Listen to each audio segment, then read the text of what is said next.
ദക്ഷിണേന്ത്യ പിടിക്കാനുള്ള ശ്രമത്തിൽ തന്നെയാണ് ഇക്കുറി എൻഡിഎ. തമിഴ്നാടും ബംഗാളും ബിജെപി നേതൃത്വത്തിലുള്ള എൻഡിഎ പിടിക്കുമെന്ന് ശുഭാപ്തി വിശ്വാസത്തോടെ കേന്ദ്ര ആഭ്യന്തരമന്ത്രി അമിത്ഷാ 2 ദിവസത്തെ സന്ദർശനത്തിന് അദ്ദേഹം തമിഴ്നാട്ടിൽ എത്തിയിരിക്കുകയാണ്. സംസ്ഥാനത്തിലെ ജനങ്ങളുടെ ക്ഷേമത്തെക്കാൾ സ്വന്തം കുടുംബ താൽപര്യങ്ങൾ മാത്രമാണ് സ്റ്റാലിന്റെ താൽപര്യമെന്ന് അദ്ദേഹം പരാമർശിച്ചു. ആദ്യം കരുണാനിധി, പിന്നീട് സ്റ്റാലിൻ, ഇപ്പോൾ ഉദയനിധി സ്റ്റാലിനെ കൂടി മുഖ്യമന്ത്രിയാക്കാനാണ് സ്റ്റാലിന്റെ ശ്രമം. അത് നടക്കില്ല എന്ന് അമിത്ഷാ പറഞ്ഞു. സ്റ്റാലിൻ ഹിന്ദു വിരുദ്ധനാണ് എന്ന വിമർശനമാണ് അമിത്ഷാ പ്രധാനമായും ഉന്നയിച്ചത്. അതിന് അദ്ദേഹം പറയുന്ന കാരണങ്ങൾ തമിഴ്നാട്ടിൽ ഹിന്ദുക്കൾക്കും ഹിന്ദു വിശ്വാസങ്ങൾക്കുമെതിരെ സ്റ്റാലിൻ ആക്ഷേപങ്ങളും ആക്രമണങ്ങളും അഴിച്ചുവിടുകയാണ്. അയോധ്യ രാമക്ഷേത്രത്തിന്റെ ഭൂമി പൂജയ്ക്കിടെ തമിഴ്നാട്ടിൽ അപ്രഖ്യാപിത കർഫ്യൂ ഏർപ്പെടുത്തി. മുതിർന്ന നേതാവ് സനാതന ധർമ്മത്തെ ഡെങ്കിപ്പനിയുമായും മലേറിയയുമായും താരതമ്യം ചെയ്തു. ഹിന്ദു ഘോഷയാത്രകൾക്ക് സർക്കാർ നിയന്ത്രണങ്ങൾ ഏർപ്പെടുത്തുകയാണ്.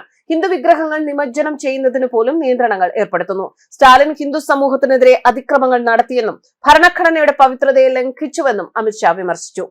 തമിഴ്നാട്ടിലെ സ്ത്രീകളുടെ ക്ഷേമത്തിനു വേണ്ടി സ്റ്റാലിൻ സർക്കാർ എന്ത് ചെയ്യുന്നു എന്നും അമിത്ഷാ ചോദിച്ചു. അവരുടെ താല്പര്യം കുടുംബത്തിന്റെ മാത്രം ഐശ്വര്യവും പുരോഗതിയുമാണ്. തമിഴ്നാട്ടിലെ കഴിഞ്ഞ തിരഞ്ഞെടുപ്പുകളിൽ ബിജെപിയും എൻഡിഎ മുന്നണിയും ക്രമാനുഗതമായി വളരുകയാണ്. അത് 2024 നിയമസഭാ തിരഞ്ഞെടുപ്പിൽ പ്രതിഫലിക്കും.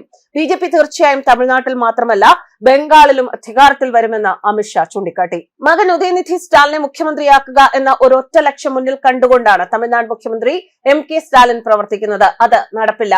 എന്തായാലും ഉദയനിധിയെ മുഖ്യമന്ത്രിയാക്കുക എന്ന സ്വപ്നം നടക്കാൻ പോകുന്നില്ല. തമിഴ്നാട്ടിലെ കുടുംബവാഴ്ചയ്ക്ക് അന്ത്യം കുറിക്കാൻ സമയമായി. രാജ്യത്തെ ഏറ്റവും അഴിമതി നിറഞ്ഞ ഭരണം തമിഴ്നാട്ടിലേതാണ് എന്നും ഷാ കുറ്റപ്പെടുത്തി. അമ്മമാർക്കും സഹോദരിമാർക്കും സുരക്ഷിതത്വം ഇല്ലാത്ത സംസ്ഥാനമാണ് ഇത്. രാജ്യത്ത് 2024-2025 വർഷങ്ങളിൽ നടന്ന തെരഞ്ഞെടുപ്പുകളിൽ എൻഡിഎ വൻ വിജയം നേടി. 2026 തമിഴ്നാട്ടിലും പശ്ചിമബംഗാളിലും വൻ ഭൂരിപക്ഷത്തോടെ എൻഡിഎ അധികാരത്തിൽ വരും. ഈ ലക്ഷ്യം നേടാൻ ഒത്തൊരുമിച്ച് പ്രവർത്തിക്കാൻ അദ്ദേഹം ബിജെപി പ്രവർത്തകരോട് ആഹ്വാനം ചെയ്തു. ബീഹാറിലും തിരുവനന്തപുരത്തും വീശിയ കാറ്റ് തമിഴ്നാട്ടിലും വീശുമെന്ന് ചടങ്ങിൽ സംസാരിച്ച ബിജെപി സംസ്ഥാന അധ്യക്ഷൻ നയനാർ നാഗേന്ദ്രൻ പറഞ്ഞു. കപട മതനിരപേക്ഷതയാണ് ഡിഎംകെയുടെ മുഖമുദ്ര. അവരുടെ സഖ്യവും കപടമാണ്. എന്നാൽ എൻഡിഎ മാറ്റത്തിന്റെ സഖ്യമാണ്, നാഗേന്ദ്രൻ പറഞ്ഞു.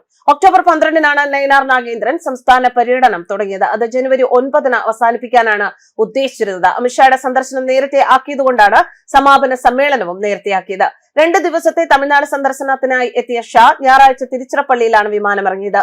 തിരുച്ചിറപ്പള്ളിയിൽ ബിജെപി പ്രവർത്തകരുടെ യോഗത്തിൽ സംബന്ധിച്ച ശേഷമാണ് പൊതുസമ്മേളനത്തിനായി പുതുക്കോട്ടയിലേക്ക് പോയത്. സംസ്ഥാന ബിജെപിയുടെ തിരഞ്ഞെടുപ്പ് ചുമതലയുള്ള കേന്ദ്രമന്ത്രി പീയൂഷ് ഗോയലും തമിഴ്നാട്ടിൽ എത്തിയിട്ടുണ്ട്. എൻഡിഎയിൽ കൂടുതൽ സഖ്യകക്ഷികളെ ചേർക്കുന്ന കാര്യമാവും കേന്ദ്ര നേതാക്കളുടെ സന്ദർശന വേളയിലെ പ്രധാന ചർച്ചാ വിഷയം. News desk കർമ്മസ്.